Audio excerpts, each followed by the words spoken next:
Hey, my name is Luca Campacci, and I am one of the lead interior designers here at Level Studio Inc. Today I'm going to be taking you through one of our latest projects, a Roncesvalles home built in the early Victorian era that we renovated into a bold, moody, dramatic personal family home. This home had great bones and beautiful heritage details, but it was a little bit too safe, especially when we first walked in, and we knew that it really needed to be kicked up a notch just so it truly resonated with who they were as people. So our jumping off point was starting with the floors. We pitched a wider plank natural wood flooring that had more of a yellow undertone to it, and from there that started off a nice foundation for the rest of the main floor. And the kitchen itself had a lot of really good bones. So rather than ripping everything out and starting from scratch, we suggested just refacing the kitchen instead. We actually suggested a deep purple color for the base cabinets that we thought our clients weren't going to go for, but they actually really jumped at it right away, which we were super grateful for because it's not something that you see every day. And we thought it complemented the flooring nicely because yellow and purple are complementary colors. Our clients are also coffee connoisseurs, and coffee is a huge part of their everyday rituals. So what we did was we created a custom coffee station that was tucked in the corner, but we matched the same profile of the base cabinetry from the kitchen so it looks like it was always there. So in addition to refacing the kitchen, we also wanted to redo the countertops. And this was where we were actually looking quite a bit to find the perfect one.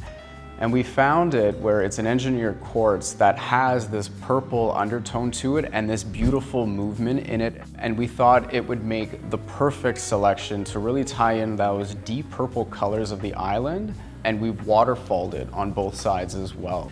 And because of how narrow the dining room is, we didn't want to put any other pieces of furniture along that back wall because it is a high traffic route. So rather, what we did was wall paneling all along that wall, which we then brought into the living room as well, just so that it has a little bit more interest and leans into that Victorian era.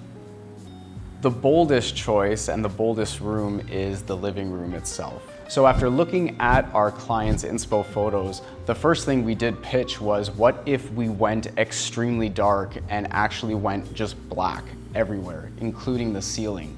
And at first they seemed a little bit reluctant, but they were also open to the idea, which we were super grateful for. And after doing a couple mock-ups and 3D renderings to kind of show them how the space could come together, they really leaned into it, which we're very happy that they did.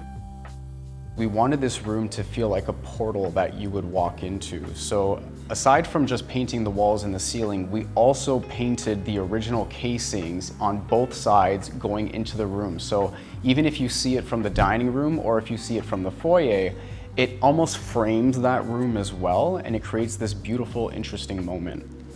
As far as accent furniture, we really wanted to lean into tone-on-tone black. Especially the coffee tables, they have more of this round organic shape to them, and there's two of them, so they layer one on top of the other. They're also more versatile so that you can kind of spread them apart, whether it's entertaining, if they're playing a board game. So that versatility was really important in a living room like this. Also, we did black curtains on that one window. So what that helps to do is it really softens up the room, and by adding fabric, it really warms up the space without it needing a warm color.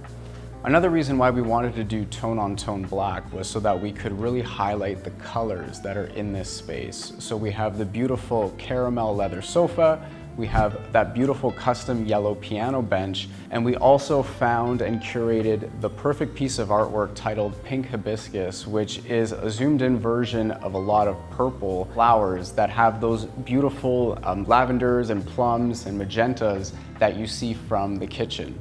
This home is a testament that going dark doesn't have to mean gloomy. With thoughtful design, layering, textures, and use of color, it can be a beautiful space that truly emulates whoever's living there and really brings out the personality. It's definitely something that's a lot different than their neighbors.